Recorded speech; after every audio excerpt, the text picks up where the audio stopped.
کیا ہم ذاتی طور پر انڈیویجول خدا کی بارگاہ میں بڑھ رہے ہیں کہ نہیں بڑھ رہے ہیں؟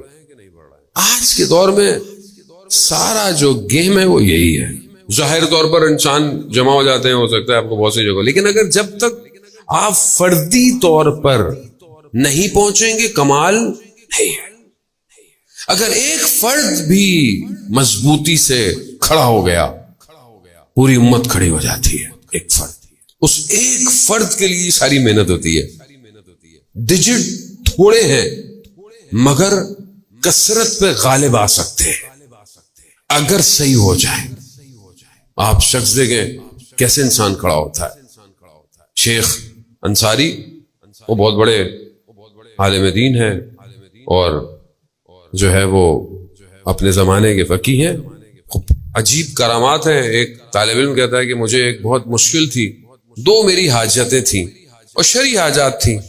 میں ہر وقت مولا کائنات کے حرم میں جا کر یہ نہیں ہوں. میں کربلا گیا، مولا غازی عباس علیہ السلام کے حرم میں، ان کے بھائی کے، اور کئی دفعہ میں گیا. ایک دن میں کربلا پہنچا، میں نے دیکھا کہ حضرت عباس کے حرم سے لوگ بہت تیزی سے دوڑ دوڑ کے نکل رہے ہیں. تو میں نے پوچھا ماجرا کیا ہے؟ کہا کہ بدو عرب کا بچہ تھا، معلول تھا، اس کو اندر شفا مل گئی ہے اور اس کی شفا کے لیے لوگ اس کے کپڑوں کا ٹکڑے ٹکڑے لے کے تبرکن لے کے جا رہے ہیں. کہا جب ہٹ گئے تو میں زری کے سامنے گیا، میں نے کہا یا قمر بنی ہاشم، میں آپ کے والد کے پاس گیا، انہوں نے کوئی میری بات جو ہے وہ اس طرح ادا نہیں. میں آپ کے پاس، آپ کے بھائی کے پاس، یعنی میں اتنے عرصے سے آپ کا خادم ہوں، طالب علم ہوں، یعنی میری قیمت بیابان کے بدو کے بچے کے برابر بھی نہیں ہے. میری بات نہیں مانتے. اب انسان ہوتا ہے نا بعض وقت کہتا ہے کہ مولانا صاحب ہماری تو سنی نہیں جا رہی ہے، فلانے کو ہم لائے تھے منت ماننے کے لیے، اس کی تو پوری ہو گئی، ہماری تو آج تک پوری نہیں ہوئی. عزیزان محترم، خدا اور خدا کے ولی بہتر جانتے ہیں آپ کو کب اور کیا کیسے دینا ہے. کب وہ ظرفیت دیکھ کر دیتے ہیں. انہیں پتا ہے کہ زیادہ دے دیا تو انہوں نے کرنا کیا ہے. پھر ایسے ہی ہے. بات کرتے مولانا صاحب عرفا کے پاس طی الارض تھا، یعنی کیا؟ یعنی ایک قدم بڑھاتے تھے کہیں اور پہنچ جاتے تھے. یہ کیسے ملے گا؟ یہ اللہ ان کو دیکھ کے دیتا تھا کہ ان کے قدم کس لیے اٹھتے ہیں. ہم لوگوں کو ساری چیزیں، ہم اپنے اندر ظرف تو پیدا کریں. وہ بڑے ناراضگی میں انہوں نے بہرحال مولا کی خدمت میں کہا مولا یہ کیا؟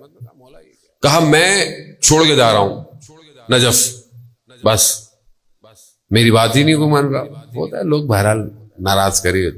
گئے امام حسین کو سلام کیا، نکل گئے، سامان باندھا. جیسے ہی نجف پہنچے مولا کے صحن میں سے گزر کے کہا میرا گھر ہے وہاں جا رہا ہوں. صحن میں گزر رہے تھے تو ملا رحمت جو شیخ انصاری کے غلام تھے، خادم تھے، آئے.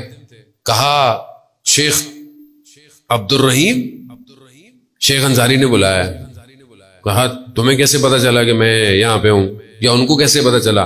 کہا مجھے انہوں نے بولا کہ صحن میں جانا، وہ کربلا سے آ رہا ہے، اس کو تو میرے پاس لے آنا جا کے. اب یہ بڑے تعجب ہوئے. اب یہ گئے شیخ مفید ادھر گئے، ان کے گھر گئے، ان دروازہ کھٹکھٹایا. کہا میں ان کو لے کر آیا ہوں. کہا اس کو کہا کہ آپ جاؤ. کہا کہ تمہاری 2 حاجتیں تھیں نا، پوری ہو گئی، جاؤ. دیر تھوڑی سی ہوتی ہے لیکن وہ کچھ دینا چاہتے ہیں. ہم اس لینے کے بجائے جلدی کرتے ہیں.